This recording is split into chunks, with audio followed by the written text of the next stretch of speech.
እኔ ፊት እናቱ የወለደችው ያላ አካላት ይሄን ያህል ነው ብሎ በቁጥር የሚናገር ካለ ንጽጽር አቆማለሁ። እኔ ኤምዲ 5 ደቂቃ ስላላህ ባህሪ አውራ ብየው ንጽጽር ላቆም ብየው ማውራት አልፈለግም። አንድ ደቂቃ እንኳን እኔ ፊት ያላህ አካላትን እጁ እግሩ ይሄን ያህል ናቸው ብዛቱ ብሎ መናገር የሚችል ካለ ንጽጽር ለአንዴና ለመጨረሻ ጊዜ አቆማለሁ። የዛሬ ዓመት አካባቢ ላይ ምላሽ በተሰጣጣንበት ላይ ነቢዩና ሳቦቹ ለምን እንደቀመሉ ያብራራውን አስደምጠው ምናል ጭንቅላታችሁ እንደማይሰራ ላሳያችሁ። አንዴ ክፈተው ይተናዳምጥ። አባቱ ደግሞ ምን ብሎ ነግሮናል? ነው ድምፅ ከሰማያት መጥቶ በእርሱ ደስ የሚለኝ የመወደው ልጄ ይህ ነው ብሎ ነግሮናል። በእርሱ ደስ እንደሚለው ነገረን። በሱ ደስ የሚለው ልጅ ማቴዎስ ወንጌል ምዕራፍ 17 ቁጥር 5 አካባቢ ክፈተው። ልጁ ደስ የሚለው ከሆነ ልጁ ደግሞ የአባቴ ፍቃድ እኔ በእርሱ የእሱ ልጅ እንደሆንኩኝ እናንተም ደግሞ እንድታምኑ መሆኑን ከነገረን እንደዚህ ይላል።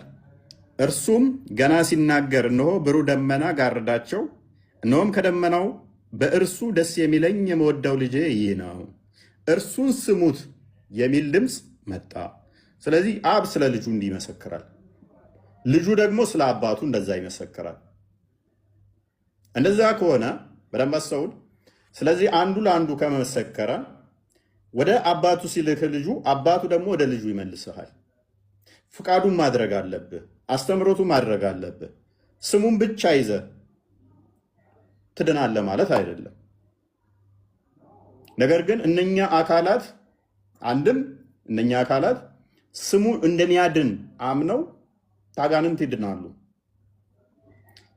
ስሙ እንደሚያድን ሜቢ ይሄ ሐሰተኛው እኮ በክርስቶስ ስም ውጣ አጋንንቱ ሲል እነኛ ተገልጋዮቹ እውነትም የክርስቶስ ስም ያድናል ብለው ስላመኑ እምነታቸው የክርስቶስ ስም ኃያል ስለሆነ ያድናቸዋል።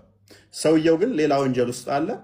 የክርስቶስን ፍቃድ እያደረገ አይደለም፣ የእግዚአብሔርን ፍቃድ እያደረገ አይደለም። እሱ በኃጢአቱ ይጠየቃል። እነኛ ግን በክርስቶስ ስም ምክንያት ይድናሉ፣ ስሙ ኃይል ስላለው። ከዛ አንጻር ነው። ቤቢ ሌሎቻችሁ የምጨምሩለት ካለ ቀጥሉ። ረጅም ሰዓት አወራው መሰለኝ። ቶፒካችን ትንሽ ሽፍት አድርገናል። ዛሬ ምን ጥያቄ አበዛችሁ? ዛሬ ያጠየቁት ጥያቄ ለሙስሊሙም የሚጠቅም ጥያቄ ነው የነገራችሁን። እንደዚህ አምጣ ለምን አልተቀበለውም ላልከኝ ጥያቄ ነው የመጣሁት እንጂ ጥሩ ነው። ለመሰል አንዳንዴ ክርስትናንም ሙስሊሙ ማወቁ ጥሩ ነው፣ እናንተም ደግሞ ሙስሊሙ ማወቅ ጥሩ ነው። ሀሳብ ልዩነት አለን። የሀሳብ ልዩነቱን ወደ አንድነት ለመምጣት ያለ ትችት ያለ ስድብ ገብቶሃል። እኔ አሁን አልቀበልም እንዳልኩ ነው። አይ በጣም ስለሞቀኝ ነው። ሶሪ አልሻይ እንትን በጣም ሞቆኛል፣ አልቦኛል። አይዶን ረጅም ሰዓት ብዙ በጣም ረጅም አወራሁኝ። ለዛም በቃ ሌላ ሰው ሌላ ደግሞ አልሻብ ስማ አንዴ ስማ፣ ቆይ አንድ ሀሳብ ልጨምርና ከዛ ትቀጥላለህ። ችግር የለውም። ስለዚህ አሁን መጽሐፉ የሚለው እንግዲህ ጌታዊ ጌታዊ የሚለኝ ሁሉ መንግስተ ሰማይ የሚገባ አይደለም ነው። እንግዲህ ስሙን ይዘው ኃይሉን የካዱ ብዙዎች ስላሉ ማለት ነው። ባይዘዌ እስልምና ጋም ስሙን ይዛችኋል፣ ኃይሉን ግን ክዳችኋልና የአባቱን ፈቃድ እያደረጋችሁ አይደለም። ስለዚህ ጌታዊ ጌታዊ የሚለኝ ሳይሆን የአባቴን ፈቃድ የሚያደርግ ብሎ ተናግሯል። እሱ ነው መንግስተ ሰማያት የሚገባው። ስለዚህ የአባቱ ፈቃድ ምንድን ነው? ልጅንም አይቶ በክርስቶስ ማመን፣ ከዛ ደግሞ ክርስቶስ ኢየሱስ በመጨረሻው ቀን እንደሚያስነሳውና ሕይወት እንደሚሰጠው ማመን ነው። ይሄን ክዳችኋል፣ ስሙን ግን በሐሰት ይዛችኋል። ሐሰተኛ ክርስቶሶች ስለሚል ማለት ነው።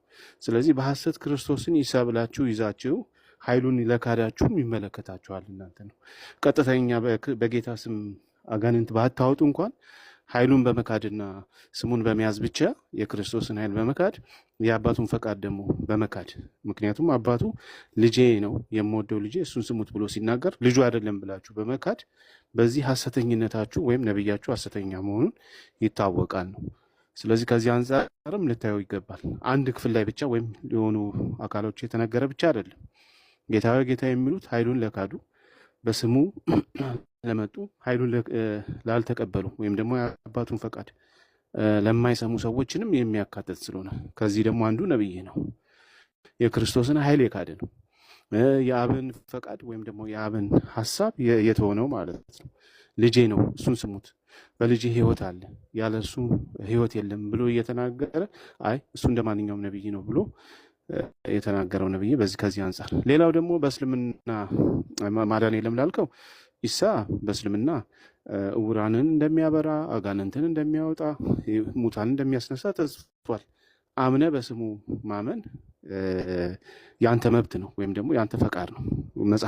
መጽሐፋችን አልጻፈም እንዳትል፣ ምክንያቱም ተጽፎላል። ምንም እንኳን ባላ ፈቃድ እያላችሁ ብትጨምሩበትም ብታስገቡትም ብትበርዙትም፣ ያው መጽሐፉ የመጀመሪያ ሲጻፍ እንደዚህ ባይጻፍም እንደዛ ብላችሁ ብትበርዙትም ግን መጽሐፎቻችሁ ላይ ኢሳ አይን እንደሚያበራ እውራንን ማለት ነው፣ ለምጻም እንደሚያነጻ፣ ሙታን እንደሚያስነሳ፣ አዋቂ እንደሆነው በየቤታችሁ የምታደርጉትን ሁሉ አውቃለሁ ብሎ እንደተናገረ አስቀምጣችኋል ማለት ነው። ስለዚህ ይሄን አምኖ በዛ ስም መዳን ያንተ ድርሻ ነው ማለት ነው። ከዛ በተረፈ አልተጻፈም እስልምና ላይ የለም ማለት ትክክል አይደለም። እኛ አልተረዳ ነው እኛን ተገብረውም ማለት ነው እንጂ በቁርአናችሁም ተጽፏል። በገደምዳም ቢሆን የተበረዘ ቢሆንም ማለት ነው። እና ይሄን ለማለት ነው። ቀጥሉ በቃ ሌሎቻችሁ።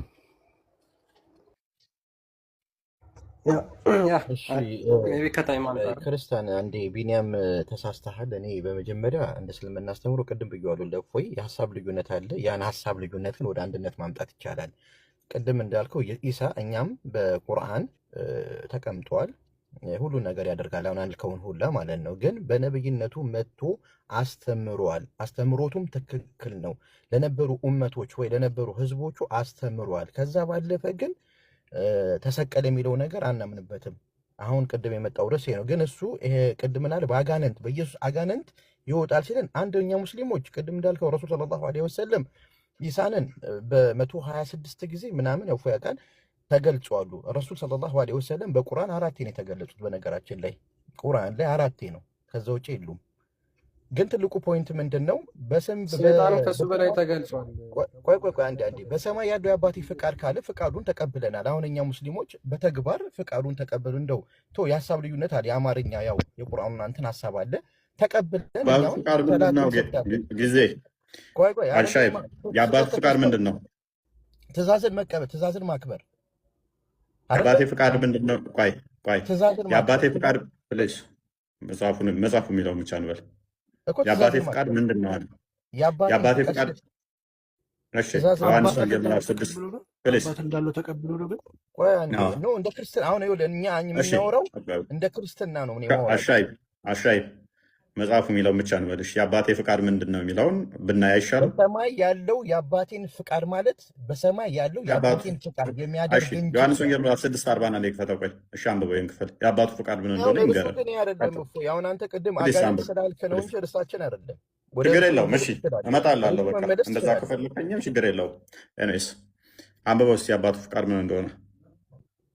የትኛው ላንብብ? ያው የተከፈተው ትንሽ ዝቅ ከፍ አድርጓ። ከመጀመሪያ ጀምሮ ልናንብበው፣ አውዱን ጠብቀን። እሺ ዝቅ አድርግለት። አዎ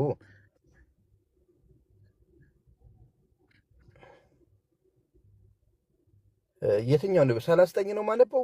ምንድን ነው? 40 ነው የፈለኩት እኔ። 39 ሲጀምር አንብብ። ኦኬ ከእርሳችን ጋር ይገናኛል። በልጁማ አይቶ 40 አንብበው። እሺ 40 አንብበው። እሺ በልጁማ አይቶ እርሱም የሚያምን ሁሉ የዘላለም ሕይወትን እንዲያገኝ አባቱ ፍቃድ ይሄ ነው።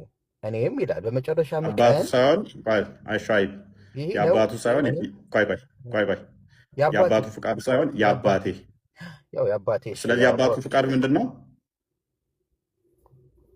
ትእዛዝ ነዋ። ፕሊስ ልጅን አይቶ የዘላለም ሕይወት በደንብ አስተውል። እንደ ክርስትና ነው የምናወራው እኮ የጠየቀኝም ወንድማችን አልሻይብ እዛ ጋም እኮ ማቴዎስ ወንጌልም የጠየቀኝ በክርስትናው ነው፣ መቼም ከቁርአን አይደለም የጠየቀኛ። ስለዚህ ቁርአን በቁርአን እንደሚፈሰር ሁሉ መጽሐፍ ቅዱስም በመጽሐፍ ቅዱሱ ነው የሚፈሰረው አይደለ? ክርስቶስ የአባቴ ፍቃድ ምንድን ነው አለን። የአባቴ ፍቃድ ምንድን ነው አለን? ልጅን አይቶ በእርሱ የሚያምን ሁሉ በልጁ የሚያምን ሁሉ የዘላለም ሕይወትን እንዲያገኝ የአባቴ ፍቃድ ይሄ ነው። ስለዚህ የአባቴ ፍቃድ ምንድን ነው? የዘላለም ሕይወት እዛ ጋር አታገኙም ያላቸው ለምንድን ነው? የአባቴ ፍቃድ ማታደርጉ አታገኙም አላቸው። ጌታዊ ጌታዊ ስላላችሁ አታገኙም። አጋንንት ብታወጡም በስሜ አታገኙም። የአባቴን ፍቃድ ማድረግ አለባችሁ አላቸው። የአባትህ ፍቃድ ምንድን ነው ስንል ደግሞ ልጅን አይቶ በእርሱ የሚያምን ሁሉ ልጁን አይቶ በልጁ ማመን፣ ልጁ ደግሞ የዘላለም ሕይወት እንደሚሰጥ ማመን የአባቱ ፍቃድ ነው። ሺህ ጊዜ ጌታ ሆይ ጌታ ሆይ ብትለው እሱ የአብ ልጅ መሆኑን ካላመንክ፣ እንደገና ደግሞ የዘላለም ሕይወት እንደሚሰጥህ ካላመንክ፣ ጌታ ሆይ ጌታ ሆይ አጋንንት አውጥቻለሁ እኮ በስምህ ብትለው አድንም እያለህ ነው። አንድ እሱ። ሁለተኛ ደግሞ ምን ይላል እዚሁ ክፍል ላይ? የአባቴ ፍቃድ ይሄ ነው፣ እኔም በመጨረሻው ቀን አስነሳዋለሁ ይላል። ከሙት እንደሚያስነሳህ ካላመንክ ጌታ ሆይ ጌታ ሆይ በስምህ አጋንንት አውጥቻለሁ እንደዚህ አድርጌያለሁ ብትል